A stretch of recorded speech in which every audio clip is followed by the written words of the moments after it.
مساء الخير على عيونكم وعقبالكم جميعا. اللي لسه ما اتخطبش او ما ارتبطش بشريك حياته يلاقيه ان شاء الله. التورتايه زي ما احنا شايفين الصوره دي من واقع الحفله، لان انا ملحقتش اصورها.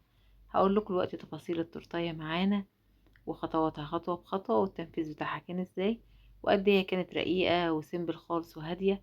كل الكلام ده هنعمله مع بعض زي ما هتشوفوا معايا دلوقتي في الفيديو. واول ما نبدأ الفيديو بتاعنا كده، يلا بينا كده نصلي على الحبيب. اللهم صلي وسلم وبارك عليك يا حبيبي يا شفيعي يا رسول الله محمد. التورتيه هنا معايا يا بنات دي مقاس 22، هي طلبتها مني فانيليا. تمام. الطلبات كانت حاجات بسيطة جدا وحاجات هادية، مش عايزة حاجة اوفر قوي. ما شاء الله اللهم بارك، هي هنا طلعت معايا 7 طبقات. تمام. زي ما انتوا شايفين انا حبيت ان انا ارضي جميع الاطراف النهارده، في ان هما بيقولوا انت ليه ما بتقطعيش معانا الكيك، انت ليه ما بتحشيش معانا الكيك. لان انا كان معظم الفيديوهات اللي انا بقدمها قبل كده كنت بكتفي ان انا بقول خلاص انا هجلس بس التورتيه معاكم ونعمل فينش. بعد كده الكل بقى يطلب انت ليه ما بتحشيش معانا، فبصراحه انا احترت يعني، فقلت اعمل فيديو كده واعمل فيديو كده. ما شاء الله اللهم بارك، هنا انا بوريكم شايفين الطبقات بتاعتنا ما شاء الله طالعه ازاي وزي الفل، والسبونج بتاعنا جميل ازاي. انا على فكره يا بنات انا بشتغل بسبونج دريم جاهز، جميل قوي وبجد بجد ممتاز، انا ما بغيرهوش يعني عامه. ده اللي انا بشتغل بيه. هنا بقى انا قلبت الكيك، خليته زي ما انا مقطعاه قلبته عشان انا هنزله برضو في الحله بنفس الطريقه دي. يا بنات احسن طريقه للحشو واحسن طريقه بجد ان انت تعملي بيها طبقات الكيك وتطلع معاكي ممتازه كده. اول حاجه كده حطيت الطبقه وسقيتها سيرب، وحطيت مكسرات، وحطيت كمان صوص وايت. تمام بالشكل اللي انتوا شايفينه. دي تاني طبقه معايا برضو بالكريمه. طبعا المعلقه اللي معايا دي الكل هيشوفها، دي معلقه انا تانياها كده علشان احط بيها الكريمه اللي في قلب الحله. تاني طبقه حشيت برضو مكسرات وشانتيه، وحطيت شويه من صوص البيستاشيو. وهنا برضو هنعمل، بصوا انا بقيت يعني اخلي طبقة بكذا وطبقة بكذا طبقة يعني. غيرت هنا بالنوتيلا. تمام بقيت اغير يعني طبقة احط فيها وايت، طبقة احط فيها بيستاشيو، طبقة احط فيها نوتيلا بندق كده يعني، علشان ايه الأطعمة كلها يكون شكلها حلو اوي ويكون طعمها برضو متميز. هنا الطبقة الأخيرة دي لازم بحطها في النص، أنا مبحطهاش في آخر حاجة علشان تكون في الوسط، لان هي بتكون غير متساوية الى حد ما. تمام. زي ما احنا شايفين كده يا بنات، وده عبارة عن عين جمل وبندق متكسر. بحطه بالشكل ده. الميكس ده يا بنات بجد جميل قوي وحلو قوي ولذيذ. لو عايزة تحشي مكان الميكس ده مكسرات ممكن برضو، لو عايزة تسيبيه كده ممكن. هتقولوا هنا انا بسقي سيرب، بس السيرب لازم بسقيه مش كتير يعني، حاجات بسيطة جدا، حاجات لا تذكر يعني. بحب احط كده حاجات بسيطة قوي، ما بحبهاش تبقى ناشفة ولا تبقى يعني طرية قوي السيرب بتاعها كتير. لا هنا السيرب هتلاحظوا ان انا بحط سيرب خفيف قوي. بعد كده خلصنا بقى طبقاتنا كلها، هنربط بقى الكيس بتاعنا ده كده وندخلها الفريزر لمدة نص ساعة او ساعة تبع الوقت. بس هنا انا كنت مستعجلة فحطيته بس نص ساعة. دلوقتي بقى انا هقلبها بالشكل اللي انتوا شايفينه كده، بسحبها كده وبضغط على الكيس بالشكل ده، بتطلع معاكي زي الفل زي ما انت شايفة كده.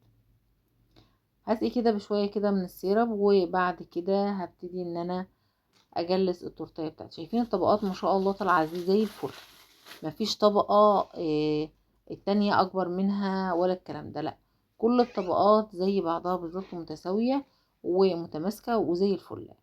همشي كده بالسكرابر كده شويه، وهنا كنت طبعا حطيت الكريمه في الكيس الحلواني، وهبتدي بقى ان انا اجلس كده التورتيه دي. اسهل طريقه برضو يا بنات للتجليس، احنا قلنا طريقه اللي هو ان احنا بنرص الطبقات عشان مفيش واحده تكون مايله او كده، لا يعني.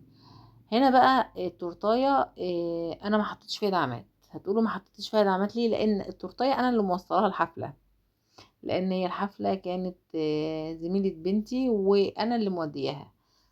فكنت طبعا من الطبيعي ان التورتايه ان انا اللي هوديها، فانا عارفه انا شايلها ازاي ومأمناها كويس. هنا بقى زي ما انتوا شايفين كده هبتدي بقى ان انا هجلس التورتايه بالطريقه دي. شايفين بمنتهى السهوله كده تظبط معايا وتبقى زي الفل.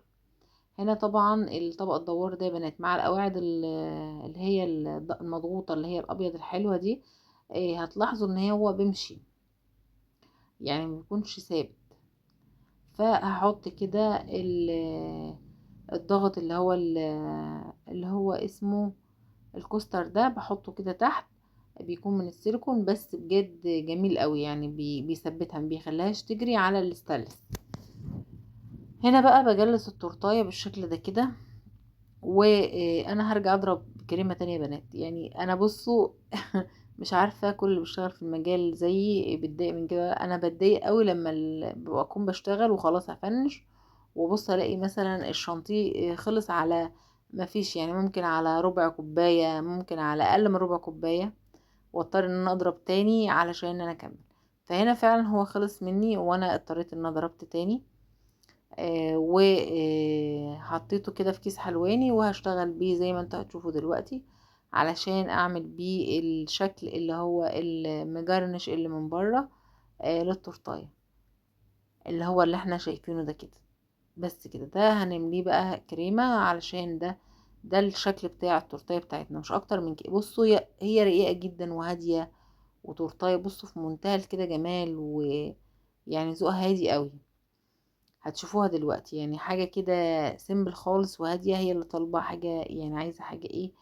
عايزة حاجة هادية، وهي اصلا بنوتة رقيقة كده وهادية، فهي طالبة حاجة رقيقة وهادية قوي، وعايزة مش عايزاها اوفر قوي. فاكتفيت بكده. ده زي طبقة تانية كده بس بتكون زيادة شوية، هعملها بالشكل ده كده.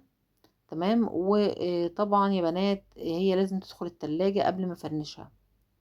هتقولوا ليه؟ لان هقول لكم الخطوة اللي جاية دلوقتي ليه. بالشكل ده كده. طبعا انا كنت في الوقت ده بستنى التوبرز، كان بيتعمل في ورشة، وانا منتظرة الدليفري يجيبهولي، فالدليفري اتأخر برضو والورشة اتأخرت عليا. انا مركبة التوبر قبل ما انزل، علشان كده انا ملحقتش ان انا اصورها عندي في البيت خالص.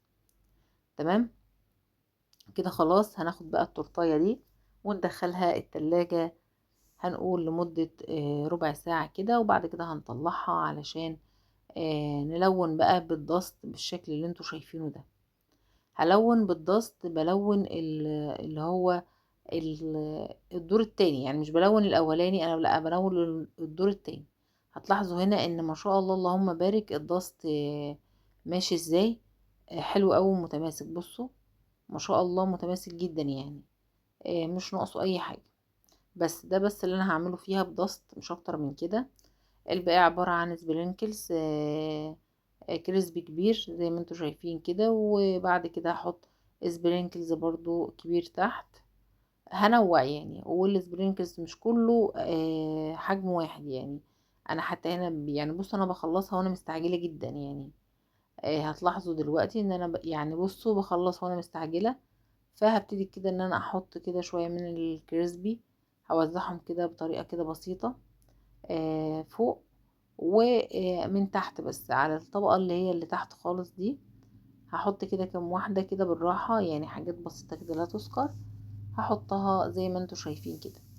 الفكرة هنا ان هي حاجة بسيطة. التورت بتاعة الخطوبة او بتاعة الفرح او كتب الكتاب مش شرط ان احنا نكون عاملين فيها حاجات كتيرة، لا هي حاجة بسيطة. هتبصي تلاقيها بجد شكلها حلو او شكلها شيك. انما مش لازم ان احنا نأفور قوي ونعمل حاجات كتير، لا احنا بنعمل حاجة بسيطة وحاجة هادية، حاجة سيمبل بجد بتكون جميلة وبتشارك المناسبة بتاعتنا وبيكون شكلها حلو. طبعا يا بنات انا هحط هنا شوية كده من سبرينكلز اللي هو الابيض الصغير خالص، هو باين في التصوير اهو. وهنا كان سيادة الطوبر جه حطيناه بالشكل ده كده. وده كده شكل التورتاية بتاعتنا اللهم بارك. شكلها كان جميل. اقول لكم مع السلامة.